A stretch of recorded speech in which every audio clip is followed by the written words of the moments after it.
आज हम देखते हैं कि पॉलीमॉर्फिज्म क्या होता है और ये पॉलीमॉर्फिज्म मैं सी प्लस प्लस के कॉन्टेक्स्ट में बात करूंगा। और ये पॉलीमॉर्फिज्म का भी एक स्पेशल टाइप है, run time method over riding. ये सब पॉलीमॉर्फिज्म जानने से पहले हम एक काम कर सकते हैं कि हम पहले जाने की मतलब हमें ज़रूरत क्यों पड़ी। तो सोचिए कि हम एक क्लास बना रहे हैं जो लिविंग बीइंग्स को रिप्रेजेंट करेगा।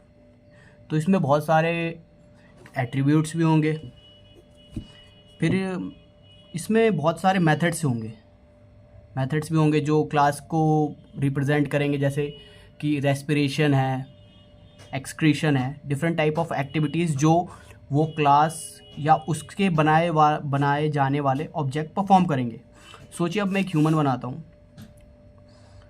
बनाता हूँ जो एक चाइल्ड क्लास है लिविंग क्लास की, ठीक है।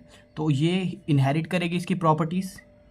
तो इसने रेस्पिरेशन को भी इनहेरिट कर दिया, लेकिन यहाँ पे देखेंगे तो रेस्पिरेशन का जो यहाँ पे प्रोसेस लिखा है कि taking oxygen and releasing carbon dioxide, तो ये ह्यूमंस के कॉन्टेक्स्ट में तो एकदम सही बात है।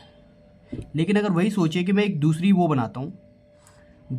क्लास बनाता हूँ प्लांट्स, जो ऑब्वियसली एक लिविंग बीइंग है, तो हम इस लिविंग बीइंग्स वाली क्लास को इसमें इनहेरिट करवा सकते हैं। तो सोच के देखिए, जो प्लांट्स वाला है वो इनहेरिट कर रहा है लिविंग बीइंग्स की क्लास को, तो इसमें भी एट्रीब्यूट्स आ गए होंगे और रेस्पिरेशन आ गया होगा। लेकिन हम सोच के देखें कि इसने ये वाला रेस्पिरेशन कॉपी करा होगा, ठीक है। तो रेस्पिरेशन ये वाला कॉपी करा होगा, तो जैसे मैं प्लांट्स का मानता हूँ रेस्पिरेशन, तो उनमें एक डिफरेंट वे में होता है कि वो कार्बन डाइऑक्साइड इनहेल करते हैं और ऑक्सीजन रिलीज़ करते हैं, ठीक है।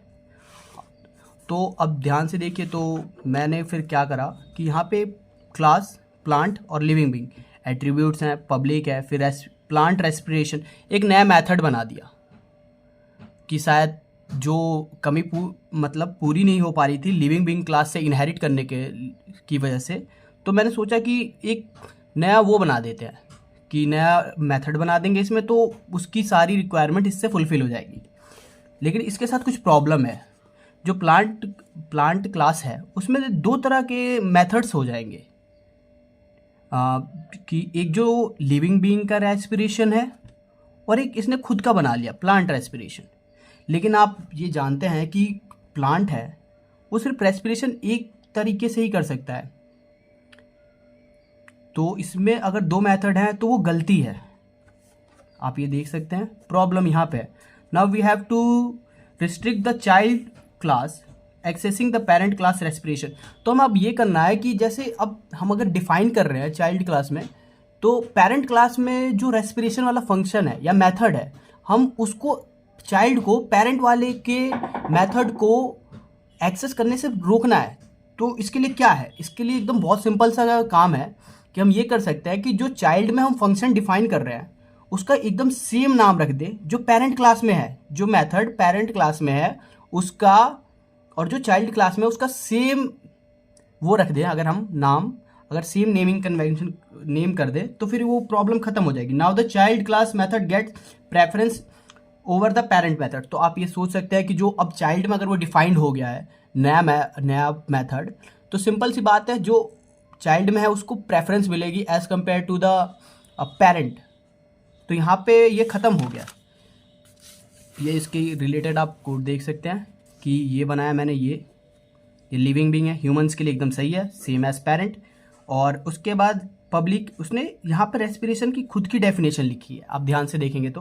और इसने यहाँ पे लिखा है taking carbon dioxide and releasing oxygen, same method name but the different functionality. इसमें फंक्शनैलिटी यही डिफरेंट है, नाम तो सेम है बट इसकी फंक्शनैलिटी या इसका एग्जीक्यूशन एक डिफरेंट वे में हो रहा है।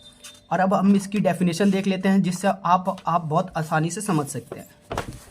इसको समझने के लिए ये है definition. Method overriding is the language feature that allow a सब क्लास और child class to provide a specific implementation of a method that is already provided by one of its super class or parent class। जैसे मैंने आपको पहले ही बताया था, बिल्कुल वैसा ही है।